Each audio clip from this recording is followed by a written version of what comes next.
ପିଲାମାନେ ଆଜି ଆମେ ପଞ୍ଚମ ଶ୍ରେଣୀ ସାହିତ୍ୟ ପୁସ୍ତକର ଜାତୀୟ ଧ୍ୱଜା ଆମ ଉଡ଼ଇ ଫରଫର ବିଷୟଟିର ଅଭ୍ୟାସ ପ୍ରଶ୍ନ ଉତ୍ତର କରିବା।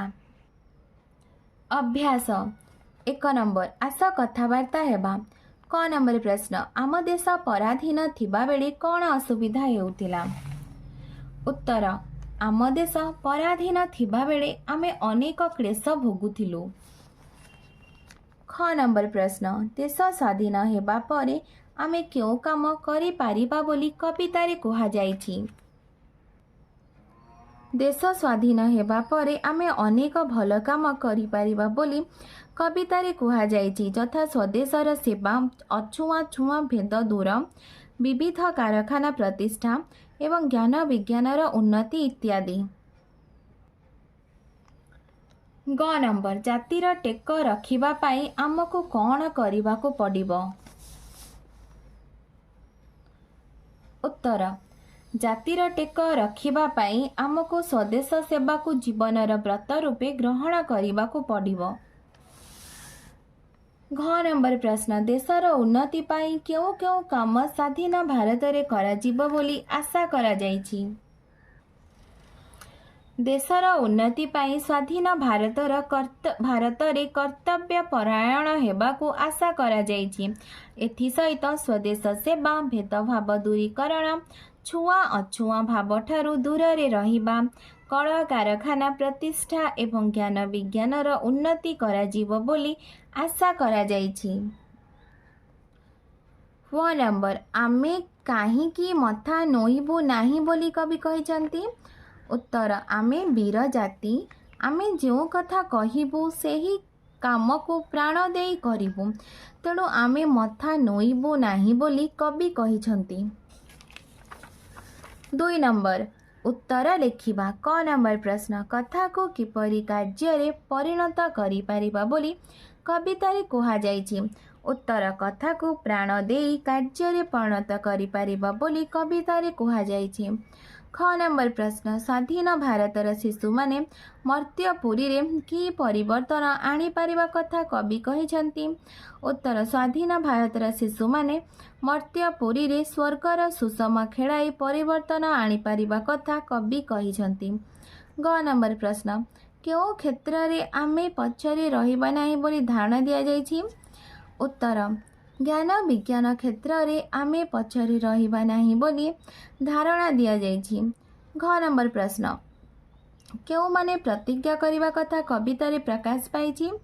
ଉତ୍ତର, କୋଟି କୋଟି ଭାରତର ସନ୍ତାନ ଯିଏ ଯେଉଁଠି ଅଛନ୍ତି ସମସ୍ତେ ପ୍ରତିଜ୍ଞା କରିବା କଥା କବିତାରେ ପ୍ରକାଶ ପାଇଛି। ୱ ନମ୍ବର, ଦେଶରେ କଳକାରଖାନା ଗଢ଼ି ଉଠିଲେ ଆମର କ'ଣ ସୁବିଧା ହେବ? ଉତ୍ତର, ଦେଶରେ କଳକାରଖାନା ଗଢ଼ି ଉଠିଲେ ନାନା ପ୍ରକାରର ଦ୍ରବ୍ୟ ଉତ୍ପନ୍ନ ହେବ ଏବଂ ଅସଂଖ୍ୟ କାରିଗର ସୃଷ୍ଟି ହେବେ। 3 ନମ୍ବର, କବିତାରେ ଯେଉଁ ପଦରେ ଏ କଥା କୁହାଯାଇଛି ସେହି ପଦଟି ବାଛି ଲେଖିବା। କ ନମ୍ବର, ସେ ସମୟରେ କଷ୍ଟ ଭୋଗୁଥିଲୁ।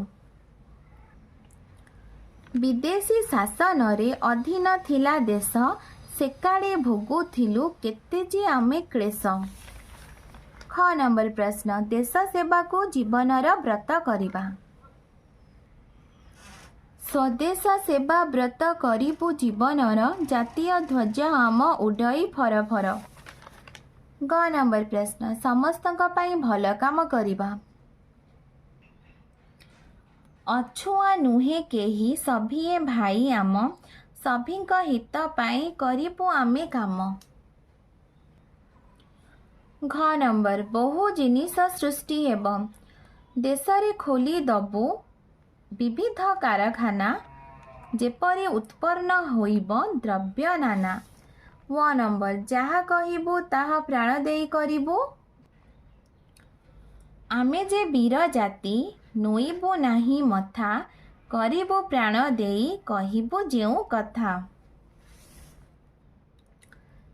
4 ନମ୍ବର, ଧ୍ୱଜା ସହିତ ଯେପରି ଫରଫରର ସମ୍ପର୍କ ଅଛି, ତଳେ ଦିଆଯାଇଥିବା ଶବ୍ଦଗୁଡ଼ିକ ସହିତ ଯାହାର ସମ୍ପର୍କ ଅଛି ତାହାକୁ ସେହି ଶବ୍ଦ ପାଖରେ ଲେଖିବା। ଝରଣା ଝରଝର, ଓଦା ସରସର, ରାଗ ତମ ତମ, ଚାଲି ଦମ ଦମ, शीत थर थर। 5 नंबर क तले कवितारे थिबा केतेक शब्द दिया जाइछि सेगुड़िक पूर्वरु गोटिए लेखाए उपयुक्त शब्द जोड़िबा। विदेशी शासन, जातीय ध्वजा, कर्तव्य पथ, असंख्य कारीगर। ख नंबर प्रश्न तले कवितारे थिबा शब्द दिया जाइछि सेगुड़िक पर गोटिए लेखाए उपयुक्त शब्द जोड़िबा। स्वदेश सेवा, वीर जाति। 6 नंबर जेपरी विदेशी पाई स्वदेशी सेहीपरि निम्नरे दिया जाइथिबा शब्द गुडिक पाई कौन हेब लेख। स्वाधीन पराधीन, भल मंद, पर निजर, हित अहित, वीर भीरु। 7 नंबर जेपरी कर्तव्य शब्द सह पथ शब्द मिसी कर्तव्य पथ होइछि सेहीपरि तले दिया जाइथिबा शब्द मानक मध्यरु जो शब्दरे पथ जोग करी नुआ शब्द गढ़ी हबा सेगुड़िक लेख। सत्य पथ, छाया पथ, धर्म पथ, कर्म पथ, गति पथ, प्राण पथ, ज्ञान पथ। 8 नंबर पताकार आउ केतोटी प्रतिशब्द लिखिबा।